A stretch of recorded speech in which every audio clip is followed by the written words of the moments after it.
Thousands of Indigenous men and women have represented Australia in armed conflicts since before Federation, but they received very little, if any, recognition.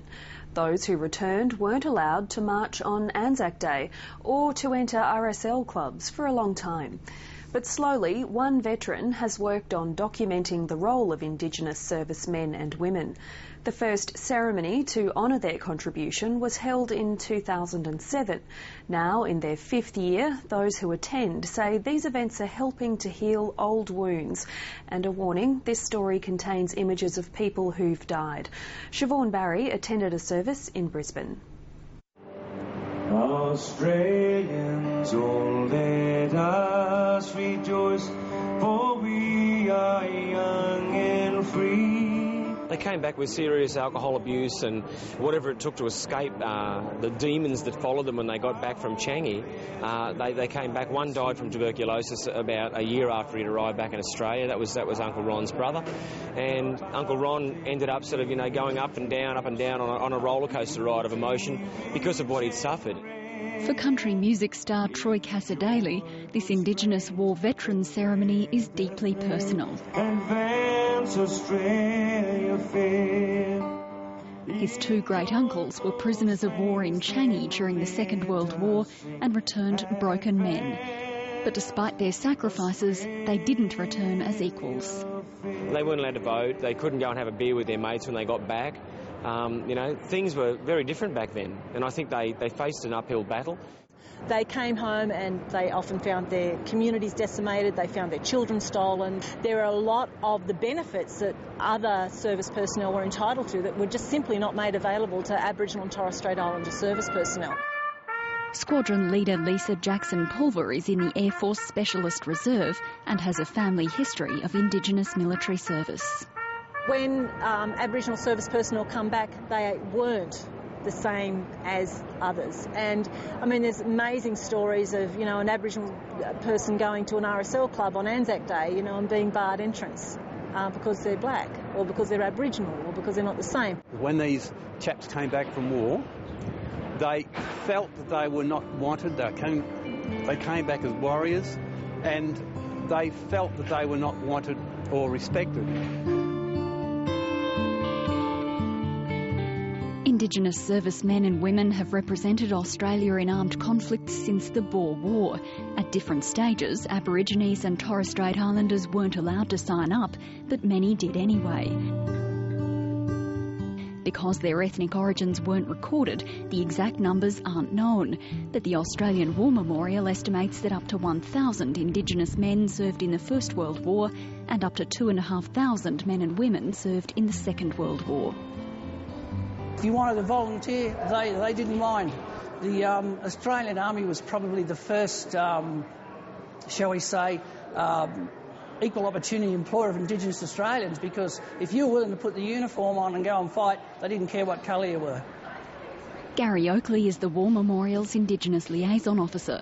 He says many of the Indigenous men and women who signed up came from missions, probably seeking an opportunity to travel, a good wage and equality on their return.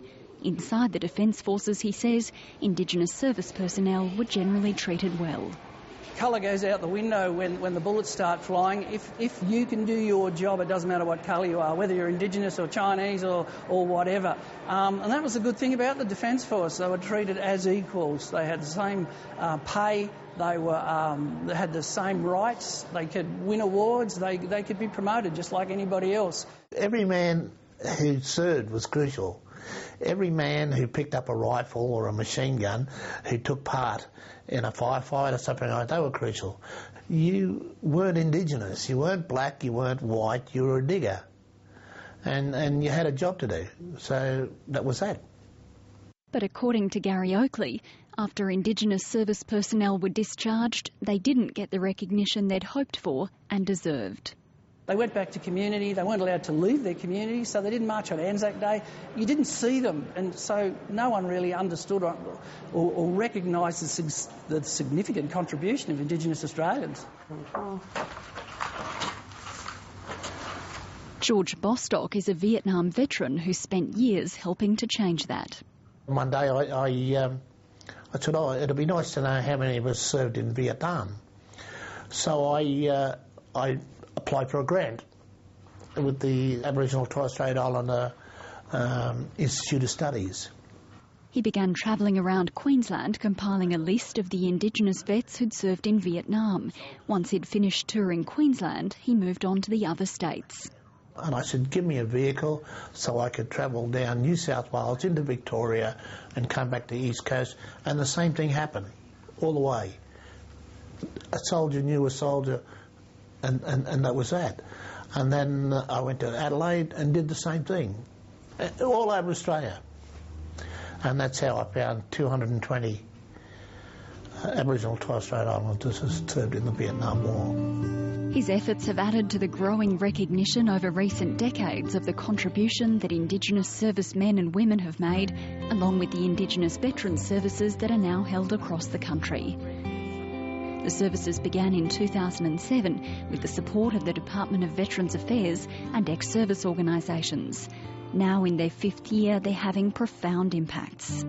The ceremonies are giving the community, saying to the community, we recognise the contribution that these great people have made in war and conflict, and they are now getting that recognition, and that healing is starting to, or the hurt is starting to ease, and the healing process is starting. It's been quite a remarkable change. They are telling me, Bob, these ceremonies are really making a difference in the communities. For veterans and their families, that healing's another step down the path towards reconciliation. Everyone wants to feel like they belong, and this is part and parcel of not only reconciliation, but I think it's part of feeling like you belong. In reconciliation, it's important to say, we know they were there, we know that they served, and that we are very proud, along with the rest of the nation, that they did their duty, as they would have been.